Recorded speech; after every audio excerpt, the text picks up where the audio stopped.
La plume s'éteint, mais les mots restent, adieu à Bernard Pivot. Si est avec une profonde tristesse que le monde des lettres et des médias français a appris le décès de Bernard Pivot, lundi 6 mai 2024, à l'âge vénérable de 89 ans.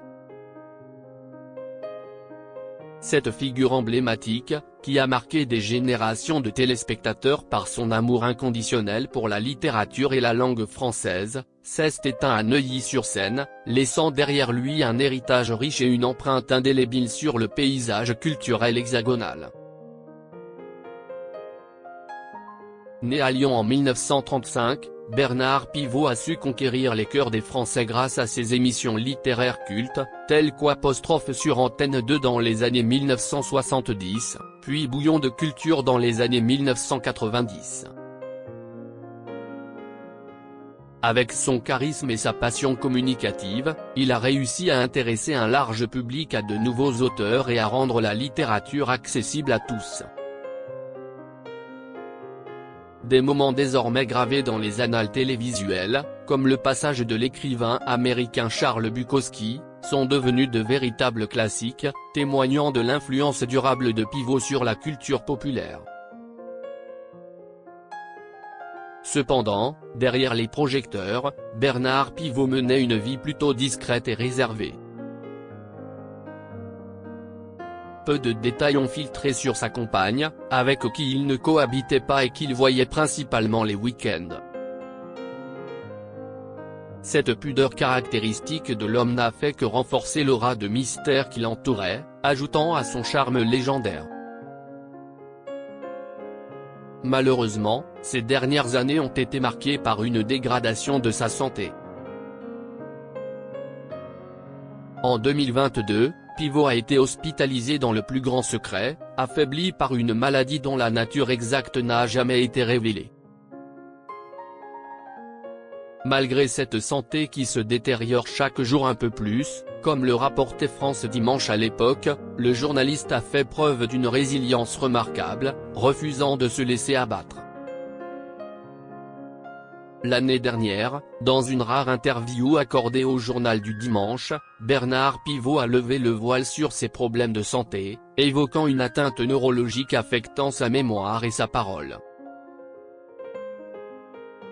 Je suis resté silencieux parce que le mal m'a frappé à la tête, siège du cerveau et de la parole. Mieux vaut alors se taire en attendant que la mémoire se recharge et que la pensée refleurisse, confiait-il avec une lucidité désarmante.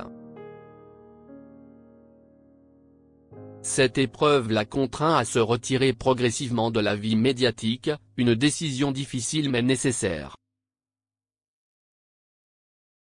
J'ai arrêté la télévision pour devancer ce qui serait inexorablement arrivé, la lassitude du public, expliquait-il, soulignant son désir de préserver son héritage et de se consacrer à l'écriture. Il a même renoncé à son poste au prestigieux prix Goncourt à 84 ans, cédant sa place à un écrivain plus jeune.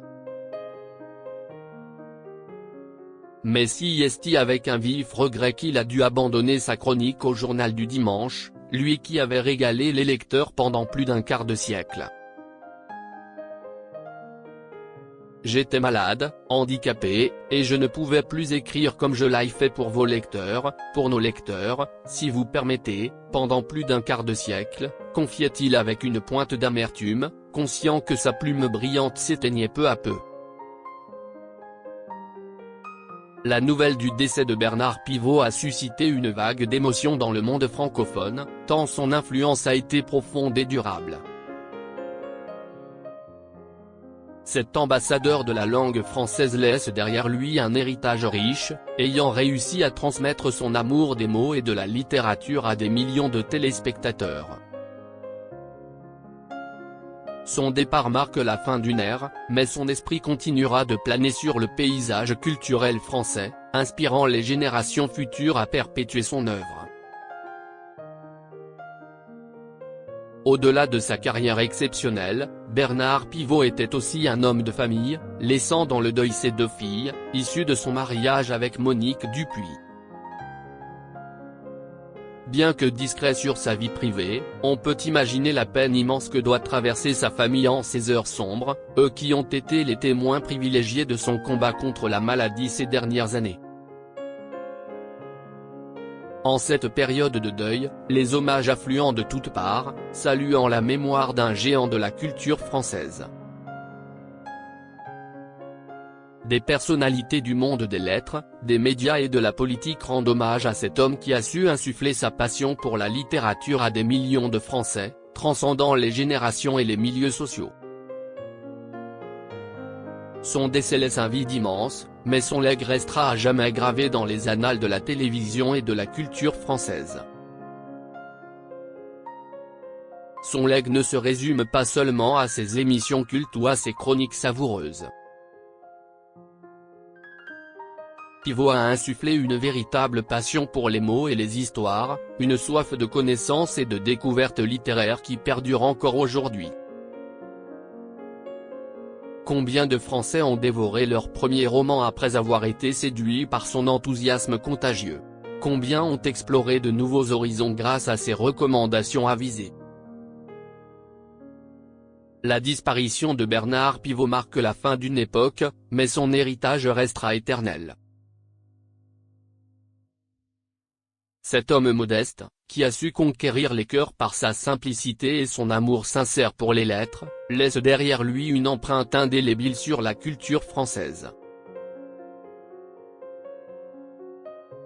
Son départ est un rappel poignant de l'importance de célébrer et de préserver notre langue, ce trésor inestimable qu'il a si ardemment défendu. En ces temps où la culture semble parfois relayée au second plan, le départ de Bernard Pivot nous rappelle l'importance cruciale de cultiver notre amour pour la langue française et pour les trésors littéraires qu'elle recèle.